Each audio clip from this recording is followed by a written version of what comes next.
আসসালামু আলাইকুম। অ্যাডভান্স এডুপিক্সের পক্ষ থেকে সাথে আছি আমি রিয়াজুর রহমান। তোমাদের এইচএসসি আইসিটি ক্লাস নেওয়ার জন্য। আজকে আমরা যে বিষয়ের উপর ক্লাস নেব সেটা হচ্ছে দশমিক সংখ্যাকে বাইনারি সংখ্যায় রূপান্তর। কি? দশমিক সংখ্যাকে বাইনারি সংখ্যায় রূপান্তর। আমরা গত ক্লাসে দেখেছিলাম দশমিকের পূর্ণ সংখ্যাকে কিভাবে বাইনারি সংখ্যায় রূপান্তর করা যায়। আজকে আমরা দেখব দশমিকের ভগ্নাংশ সংখ্যাকে কিভাবে বাইনারি সংখ্যায় রূপান্তর করা যায়। তাহলে আমরা শুরু করি। দশমিক সংখ্যাকে বাইনারি সংখ্যায় রূপান্তর। একটা ভগ্নাংশ সংখ্যা লিখি 0.125 দিলাম 10। এটার আমরা রূপান্তর করব বাইনারি সংখ্যায়। তাহলে আমরা এই সংখ্যাটাকে উঠাই 125। বাইনারি সংখ্যার বেস কত? 2। বাইনারি সংখ্যার বেস কত? 2। আমি গত ক্লাসে বলেছিলাম যে যখন আমরা ভগ্নাংশ সংখ্যাকে রূপান্তর করব তখন ওই সংখ্যার বেস দিয়ে গুণ করতে হবে। কোন সংখ্যার বেস দিয়ে? যে সংখ্যায় আমরা রূপান্তর করব সেই সংখ্যার বেস দিয়ে। তাহলে দেখো আমরা কোন সংখ্যায় রূপান্তর করছি?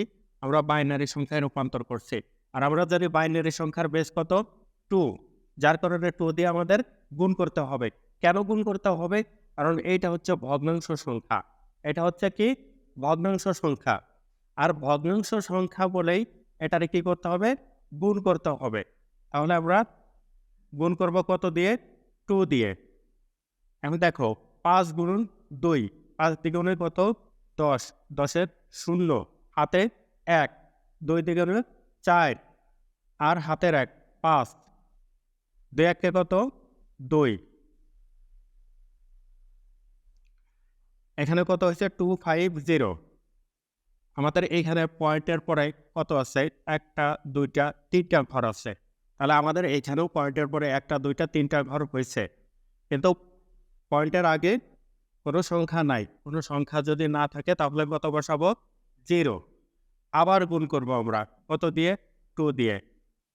2 0 0, 5 দ্বিগুণে 10-এর 0, হাতে 1, 2 দ্বিগুণে 4, আর হাতের 1, 5। দেখো এই পাশে কোনো সংখ্যা নেই। সংখ্যা না থাকলে কত বসাবো? 0 বসাবো। আবার গুণ করব 2 দিয়ে।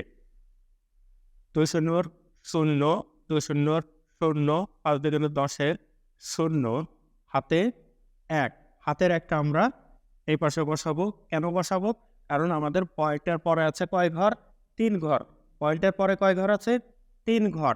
তাহলে পয়েন্টের পরে আমরা যদি 3 ঘর রাখি, 1 2 3, 3 ঘর রেখে আর বাদ বাকিটা আমরা কোথায় নিয়ে আসবো? এই পাশে নিয়ে আসবো। ঠিক আছে?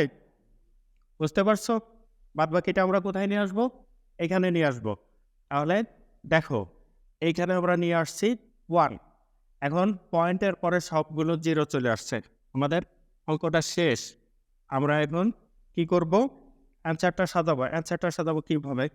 আচ্ছা, তার আগে একটু বলি যে অঙ্কটা শেষ কিভাবে বুঝবো অঙ্কটা শেষ? যখন দেখবা যে পয়েন্টের পরে সবগুলো অঙ্ক 0 চলে আসছে। পয়েন্টের পরে সবগুলো কি চলে আসছে? 0 চলে আসছে। তাহলে দেখো আমরা কি করব?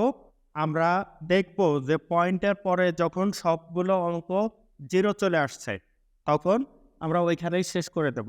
একটু খেয়াল করো, ভালো করে একটু খেয়াল করো যে এইখানে পয়েন্টের পরে সবগুলো কি আসছে? 0। এই যে একটা অঙ্ক, 2টা অঙ্ক, 3টা অঙ্ক আছে, 3টা অঙ্কই কি চলে আসছে? 0 চলে আসছে।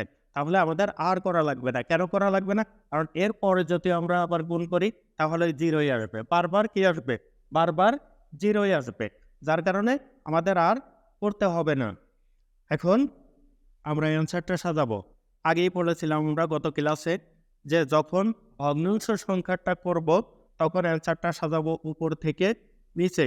তখন হবে এইটা হবে MSB আর এইটা হবে LSB। এইটা হবে কি? MSB, উপরেরটা হবে MSB আর নিচেরটা হবে কি? LSB। তাহলে এইটা হচ্ছে MSB, এটা হচ্ছে কি? LSB। তাহলে অ্যান্সারটা আমরা জানি যে অ্যান্সারটা কিভাবে সাজানো লাগে? MSB থেকে LSB এর দিকে, MSB থেকে LSB এর দিকে। খেয়াল করো অ্যান্সারটা সাজাই। আগে এটা উঠাই 0.125 5 বেস কত ডট ইকুয়াল 0.001 বেস কত 2। তোমরা এর আগে একটা 0 বসাইতে পারো, সমস্যা নেই, না বসাইলেও সমস্যা নাই। তাহলে আমরা এটা মুছে দেই, বসানোর দরকার নেই। 0.001 এটাই আমাদের অ্যান্সার। তাহলে আমরা আবার একটু বুঝি যে এইখানে কত দিয়ে গুণ করব, 2 দিয়ে গুণ করব। কেন গুণ করবো আগেই বলেছি যে এটা হচ্ছে ভগ্নাংশ সংখ্যা। ভগ্নাংশ সংখ্যা যেহেতু, সেহেতু আমরা কি করব, গুণ করব। কত দিয়ে গুণ করব, 2 দিয়ে। 2 দিয়ে কেন গুণ করব, কারণ আমরা করতেছি কোন সংখ্যায় রূপান্তর, বাইনারি সংখ্যায় রূপান্তর করছি। যেহেতু বাইনারি সংখ্যায় রূপান্তর করছি, বাইনারি সংখ্যার বেস 2, যার কারণে আমরা কত দিয়ে গুণ করব, 2 দিয়ে গুণ করব। 2 দিয়ে কত সময় পর্যন্ত গুণ করব, যত সময় পর্যন্ত পয়েন্টের পরে সবগুলো অঙ্ক 0 না আসে।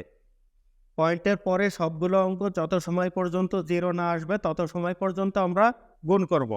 এখন তোমাদের এখানে একটা প্রশ্ন থাকতে পারে যে স্যার, পয়েন্টের পরে সবগুলো অঙ্ক যদি 0 না আসে সেই ক্ষেত্রে কি করব? সেই ক্ষেত্রে একটা টেকনিক তোমরা কাটাবা। সেই টেকনিকটা হচ্ছে, পয়েন্টের পরে সবগুলো অঙ্ক 0 না এসে যদি পয়েন্টের পরে একই অঙ্কগুলো বারবার আসে। একই অঙ্ক বারবার মানে কি, একই অঙ্কের পুনরাবৃত্তি ঘটে।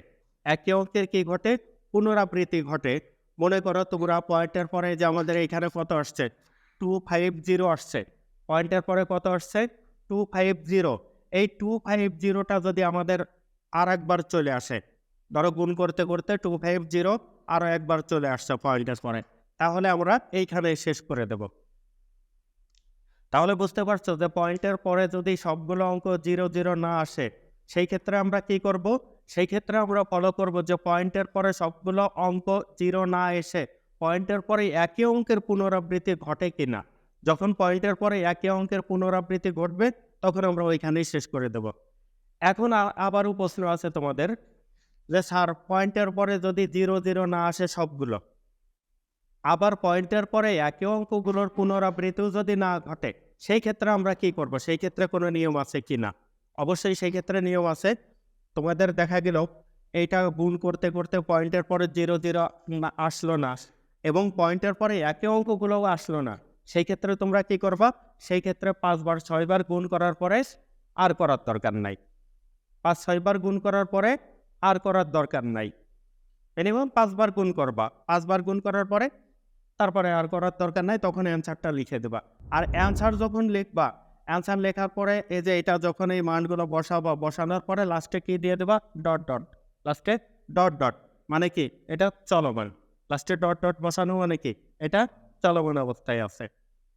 তাহলে নিশ্চয়ই তোমরা বুঝতে পারছো যে আমরা কিভাবে এই দশমিক সংখ্যাকে বাইনারি সংখ্যায় রূপান্তর করলাম। দশমিকের ভগ্নাংশ সংখ্যাকে আমরা বাইনারি সংখ্যায় রূপান্তর করেছি। তোমরা এটা নিশ্চয়ই বুঝতে পেরেছ। আর এটা যদি তোমরা বুঝতে পারো তাহলে তোমাদের জন্য একটা হোমওয়ার্ক থাকবে। দেখো হোমওয়ার্কটা,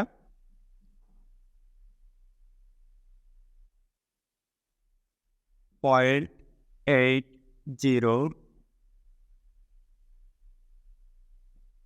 এটারে রূপান্তর করবা কিসে? বাইনারিতে। এটা তোমাদের জন্য হোমওয়ার্ক। আশা করি তোমরা বুঝতে পারছো। তাহলে আজকের মতো আমাদের ক্লাস এই পর্যন্তই। সবাই লাইক ফলো দিয়ে আমাদের সাথে থাকো যাতে আগামী ক্লাসগুলো পেতে পারো।